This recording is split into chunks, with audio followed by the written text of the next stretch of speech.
Hello and welcome to your favourite channel Braino Solution. देखो बच्चों, आज हम पढ़ेंगे चैप्टर 4 साइंस का मेटल्स एंड नॉन मेटल्स। ठीक, सबसे पहले इसमें देखते हैं कि एलिमेंट जो होता है वो हमारा 3 तरीके से क्लासिफाई किया जाता है। एलिमेंट क्या होता है? सपोज करो हमारे पास वाटर है, जो हम पानी पीते हैं किस फॉर्म में होता है? H2O के फॉर्म में होता है। ठीक है, तो इस पानी में बेटा एक तो तुम्हारे पास हाइड्रोजन है, ठीक है, और दूसरा क्या है तुम्हारे पास? ऑक्सीजन है। ठीक, अब मैं वाटर को मैंने हाइड्रोजन और ऑक्सीजन में ब्रेक डाउन कर दिया। ठीक, लेकिन मैं हाइड्रोजन और ऑक्सीजन को अब सिंपलर उसमें नहीं ब्रेक डाउन कर सकती हूँ। इसका मतलब ये दोनों चीज़ें क्या हैं? एलिमेंट्स हैं। ठीक है, तो elements are basically they are the substance which can not be broken down into more simpler substances. ठीक है, जिसको अब हम और सिंपलर सब्सटेंसेस में नहीं ब्रेक डाउन कर सकते, वो हमारे एलिमेंट्स होते हैं। ठीक है, अब बच्चों एलिमेंट्स को 3 तरीके से ब्रॉडली क्लासिफाई कर सकते हैं। पहला है मेटल्स, फिर नॉन मेटल्स, फिर मेटलॉइड्स। ठीक है ना, एक एक करके सब पढ़ेंगे। मेटल्स भी पढ़ते हैं, मेटलॉइड्स भी, और कुछ ऐसे सब्सटेंसेस होते हैं बेटा जिसके अंदर दोनों ही प्रॉपर्टीज़ होती हैं, मेटल्स की भी नॉन मेटल्स की भी। अब अगर मैं वैसे ही हम ब्रॉडली क्लासिफाई करते हैं तो मेटल्स जैसे लड़कियाँ होंगी रिंग्स पहनती हैं, ईयर रिंग्स पहनती हैं, गोल्ड, सिल्वर, कॉपर, आयरन, ये तुम्हारा किस में आ जाते हैं? मेटल्स में आ जाते हैं। ठीक है, नॉन मेटल्स क्या हो जाते हैं? तुम्हारा ऑक्सीजन है, हाइड्रोजन है, सल्फर है, फॉस्फोरस, ये क्या हो जाता है? तुम्हारा कार्बन है, ये तुम्हारा मेटल्स नॉन मेटल्स में आ जाता है। ठीक है, क्लियर है? मेटलॉइड्स क्या हो गई? ऐसी चीज़ें जिसके अंदर दोनों की प्रॉपर्टीज़ होती है, वो हम बाद में इस चैप्टर में इनफैक्ट मेटलॉइड्स के बारे में नहीं पढ़ना है, तो ये अभी हम डिस्कस नहीं कर रहे। ठीक, चलो अब आ जाओ तुम फिजिकल प्रॉपर्टीज़ में। तो पहली है बच्चों malleability.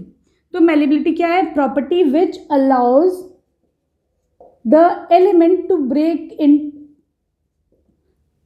This is the property by which they can be hammered actually. हाँ बच्चों, मेलिएबिलिटी क्या है? It is the property which allows the metal to be hammered in thin sheet. मतलब अगर मेरे पास, अच्छा देखो, तुम लोग सबके घर में जब स्कूल में तुम लोग जाते हो तो रोटी या सैंडविचेस या रोल किस चीज़ में लेके जाते हो? जब लंच में लेके जाते हो तो वो एल्यूमिनियम फॉइल में ही तो होता है। ठीक है, तो एल्यूमिनियम की क्या प्रॉपर्टी है कि उससे हम ठोक ठोक के हैमर कर करके पतली पतली देखो शीट्स में बन जाता है कि नहीं? ऐसे ही तुम्हारा कॉपर है, कॉपर की भी फॉइल्स आती हैं। ठीक है, अब देखो मिठाइयों के ऊपर गोल्ड के और सिल्वर की वो लगती है ना, हल्की हल्की वर्क जो होती है, वो सिल्वर का ही तो होता है, गोल्ड की तो काफ़ी एक्सपेंसिव हो जाएगी, लेकिन मिठाइयों पे होती है। तो वो किस प्रॉपर्टी की वजह से होती है? मेलिएबिलिटी की वजह से होती है। ठीक है, तो मैं अगर किसी भी मेटल को तुम हैमर करो, ठोको ठोको और उसे पतली शीट्स में बना दो, ठीक है, तो जैसे फॉइल ही, ठीक, एल्यूमिनियम फॉइल होता है, कॉपर फॉइल होता है, तो ये क्या होती है? तुम्हारी प्रॉपर्टी को बोला जाता है मेलिएबिलिटी। ठीक है, तो मेटल्स जो है वो मेलिएबल होते हैं, जैसे तुम्हारा कॉपर है, एल्यूमिनियम है, गोल्ड है, सिल्वर है, ये मेलिएबल होते हैं। ठीक, अगर हम नॉन मेटल्स की बात करते हैं तो बेटा अगर तुम, कार्बन सबसे वर्सेटाइल नॉन मेटल है, सबसे ज़्यादा पाया जाता है डिफरेंट फॉर्म में। जैसे कार्बन का तुम्हारा पेंसिल किसकी बनी होती है? ग्रेफाइट की तो बनी होती है कार्बन की। कोयला है, चारकोल है, डायमंड भी बेटा कार्बन का ही बना होता है। ठीक है, कार्बन डिफरेंट फॉर्म में एग्जिस्ट करता है। ठीक, अगर मैं कार्बन ग्रेफाइट है पेंसिल के ऊपर ठोकोगे तो क्या होगा? उसकी नोक एकदम ब्रिटल होती है, चकनाचूर हो जाएगी ना, ऐसा तो नहीं पतली शीट में बन जाएगी। इसका मतलब नॉन मेटल्स क्या होते हैं? They are not malleable. ठीक है, मैंने इसीलिए क्रॉस लगा दिया। Yes, metals are malleable, non metals are not malleable. ठीक है, समझ में आया? अब पढ़ो, अगला प्रॉपर्टी है तुम्हारे डक्टिलिटी की। ठीक है, पहली तो है मेलिएबिलिटी, दूसरी प्रॉपर्टी है डक्टिलिटी। डक्टाइल का मतलब क्या होता है बेटा? कि अगर मैं मेटल के ऊपर उसको अगर मैं पतला वायर में स्ट्रेच कर सकूं, उसको बोलते हैं डक्टिलिटी। ठीक है, थिन वायर्स में अगर हम कन्वर्ट करें तो वो मेटल्स क्या हो गए? डक्टाइल हो गए। जैसे तुम लोग देखो घरों में तार किस चीज़ के पड़े होते हैं? एल्यूमिनियम, कॉपर की तो पड़े होते हैं। गोल्ड और सिल्वर भी बहुत आराम से, they are also very highly ductile. ठीक है, लेकिन गोल्ड और सिल्वर के तार तो नहीं डाल सकते हो ना घर में, तो बड़ा एक्सपेंसिव घर हो जाएगा, है ना, तो हम एल्यूमिनियम और कॉपर के घरों में तार डालते हैं। ठीक, नॉन मेटल्स जो होते हैं वो नॉन डक्टाइल होते हैं।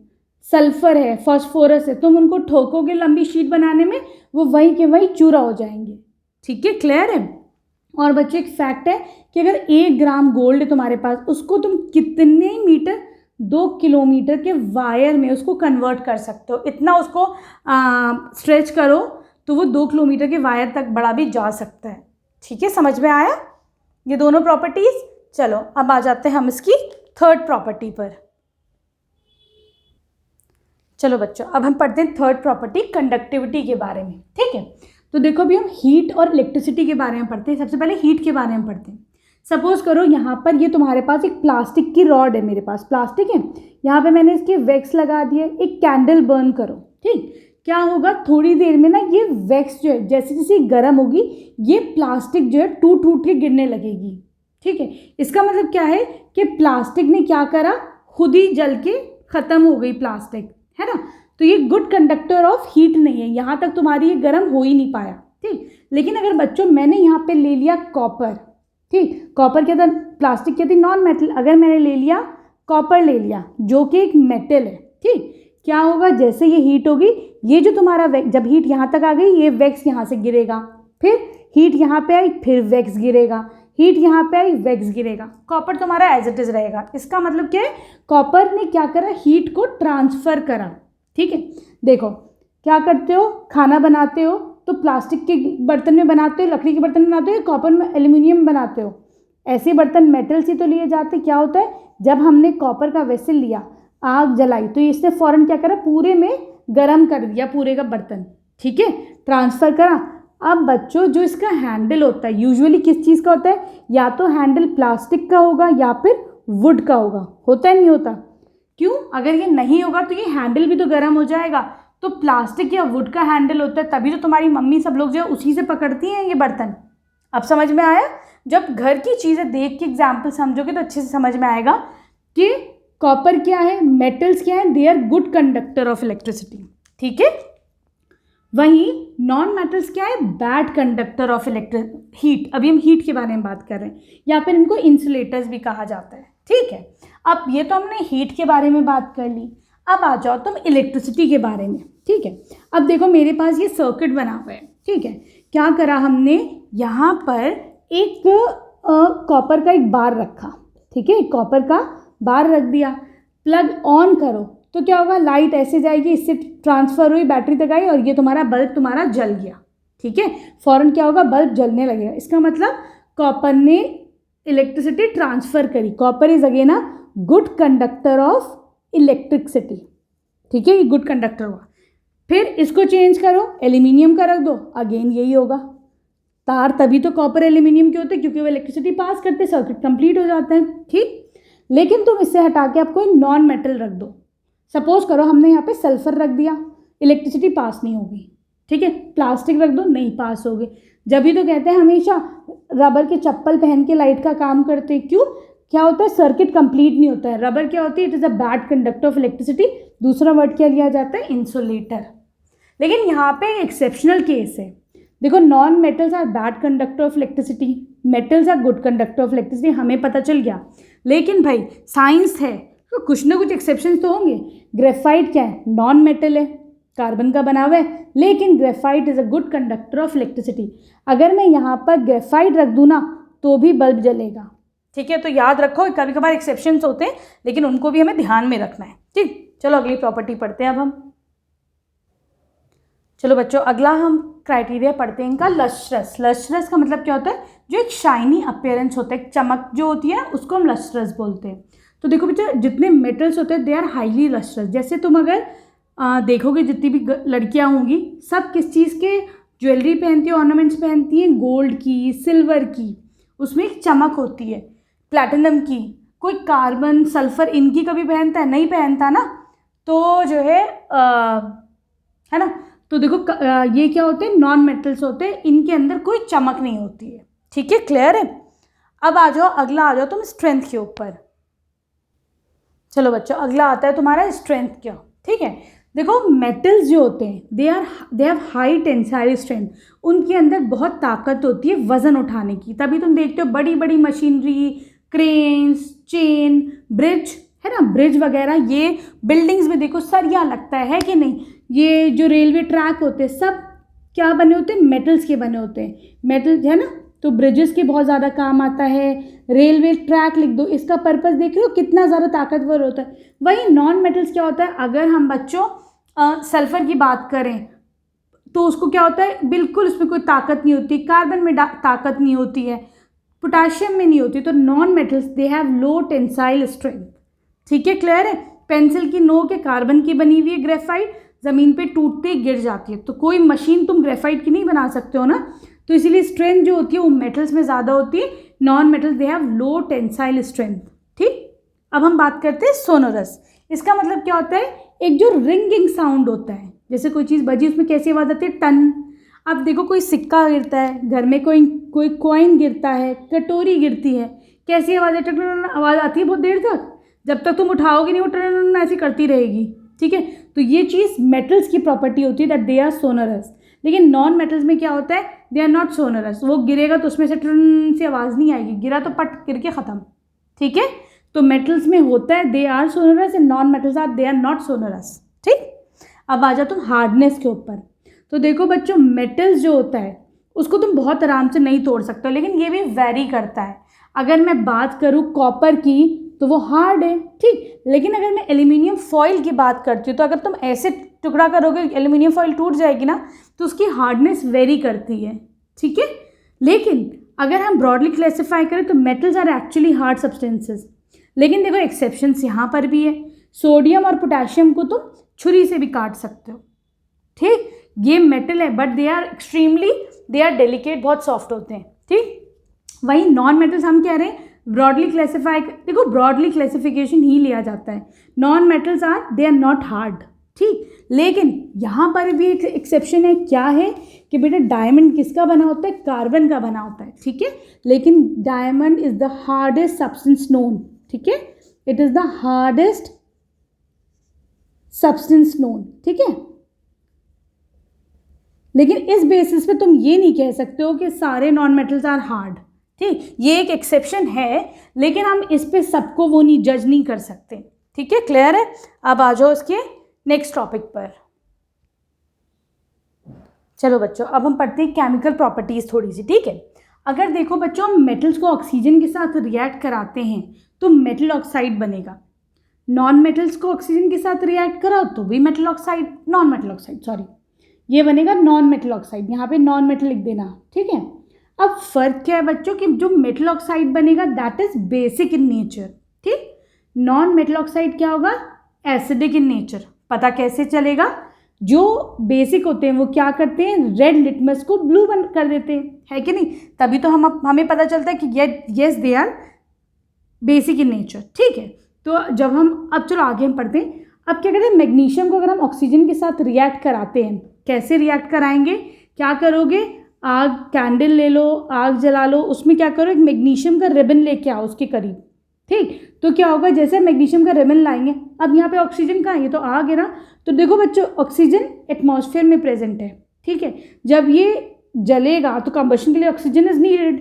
तो क्या होगा, जो उसमें एशेस प्रोड्यूस होते हैं दे आर मैग्नीशियम ऑक्साइड। ठीक है, हीट एनर्जी भी रिलीज होती है यहाँ पर, हीट एंड लाइट एनर्जी। ठीक है, तो जो क्या बनेगा, मैग्नीशियम ऑक्साइड बनेगा। ठीक, अब मैग्नीशियम ऑक्साइड को अगर तुम रेड लिटमस पेपर से वो कराओगे टेस्ट तो it will turn blue in colour, मतलब ये तुम्हारा बेसिक है। ठीक, अब देखो बच्चों, हमने देखा होगा स्कूल के या पार्क वगैरह में जो बेंचेस पड़ी होती हैं, जो लोहे का गेट होता है आपके घर में, कभी कभार उस पर क्या हो जाता है, आयरन के ऊपर ना एक लेयर सी आ जाती है रेड कलर की, रेड ब्राउन कलर की आती है नहीं आती, उससे हम क्या बोलते हैं, बड़े लोग बोलते हैं कि भाई जंग लग गया। तो ये क्या है, जंग है, रस्ट है। जब आयरन, Fe क्या होता है तुम्हारा, आयरन होता है। जब आयरन हवा में देखो, डैम्प एयर में क्या पानी भी होता है, मॉइस्चर होता है, ऑक्सीजन होती है, जब इसके कांटेक्ट में आता है आयरन इज Fe, आयरन तुम्हारा ऑक्सीजन और वाटर जो हवा में है, दोनों चीज़ें उसके कांटेक्ट में आती है तो जो प्रोडक्ट बनता है दैट इज Fe2O3। ये क्या है, तुम्हारी रस्ट है, जंग तुम्हारा ये है। ठीक, और इसका नीचे क्या है, this is basic in nature. ठीक है, और ये तुम्हारे हाथ पे भी लग जाता है, रेड कलर का एक कोटिंग सी होती है ना। ठीक है, तो ये देख रहे हो, ये क्या है, मेटल्स का रिएक्शन है ऑक्सीजन से। अब आ जाओ तुम कॉपर, आजकल बहुत ट्रेंडिंग है कॉपर के बर्तन में पानी पीना, है कि नहीं। ऐसे ही कॉपर का अगर तुम्हारे यहाँ ग्लास होगा, तांबे का जग होगा, कुछ भी होगा, तो क्या होता है, हवा में देखो ये गैसेज होती हैं, वाटर वेप होते ही है, CO2 होता है, ऑक्सीजन होती है। तो जब बहुत टाइम हो जाता है तो कॉपर रिएक्ट करके क्या बनता है, copper hydroxide plus copper carbonate. ठीक है। ये कैसे पता चलता है, उस पर क्या होता है, ग्रीन कलर की एक लेयर सी आ जाती है। ठीक है बच्चों, तो ये क्या है तुम्हारा, ये जो ग्रीन कोटिंग है that is copper carbonate and this is basic in nature again. इसको ये भी कहा जाता है बेसिक कॉपर कार्बोनेट। ठीक है, क्लियर है, आगे समझ में। ये दोनों क्या है, दीज टू आर कोरोजन्स, ये कोरोजन है, आयरन का कोरोजन और कॉपर का कोरोजन। ठीक है, चलो अब हम बात करते हैं नॉन मेटल्स का ऑक्सीजन के साथ रिएक्शन। ठीक है, नॉन मेटल्स कैसे रिएक्ट करते हैं, क्या बनाता है। तो सपोज करो मैं यहाँ पे लेती हूँ सल्फर। ठीक है, सल्फर जब ऑक्सीजन के साथ रिएक्ट करता है तो तुम्हारा बनता है सल्फर डाइऑक्साइड। ठीक है, क्लियर है। और चलो एक ही काफ़ी रहेगा तुम लोग के लिए, एक ही रिएक्शन, ठीक है ना। और ये क्या करता है, blue, it turns blue litmus to red. इसका मतलब ये क्या है, this is acidic in nature. दोनों ने रिएक्ट करा, मेटल ने नॉन मेटल ने, वो क्या था, basic in nature and this is acidic in nature. ठीक, चलो अब आज चलते हैं हम नेक्स्ट टॉपिक पर। अब देखो बच्चों, अब हम पढ़ेंगे रिएक्शन विद वाटर। तो मेटल जब वाटर के साथ रिएक्ट करते हैं तो मेटल हाइड्रोक्साइड बनेगा और हाइड्रोजन गैस इवॉल्व होती है। ठीक, ये क्या है, ये भी अगेन बेसिक इन नेचर होता है। जो मेटल्स के साथ ऑक्साइड बनेगा वो भी basic, metals plus water metal hydroxide बनेगा, ये भी बेसिक। कैसे पता चला, रेड लिटमस को ये ब्लू ट्रांसफर कर देगा, कन्वर्ट कर देगा, इसका मतलब ये बेसिक है। ठीक, अब देखो सोडियम और पोटेशियम अगर तुमने ठंडे पानी में भी डाला तो क्या होता है, ये सोचो पानी है, यहाँ पर तुमने जो है वाटर में सोडियम डाला, पोटेशियम डाला। ठीक है, सोडियम अगर डालते हो तो क्या होगा, so sodium hydroxide, Na is for sodium, ठीक है बच्चों, और K इज फॉर पोटेशियम। ठीक है, तो क्या हो गया, सोडियम हाइड्रोक्साइड बना और वो हाइड्रोजन गैस जो है तुम्हारी वो इवॉल्व हुई। क्या होता है, जैसे सोडियम और पोटेशियम जैसे वाटर के कांटेक्ट में आते हैं तो फौरन से ही आग पकड़ लेता है।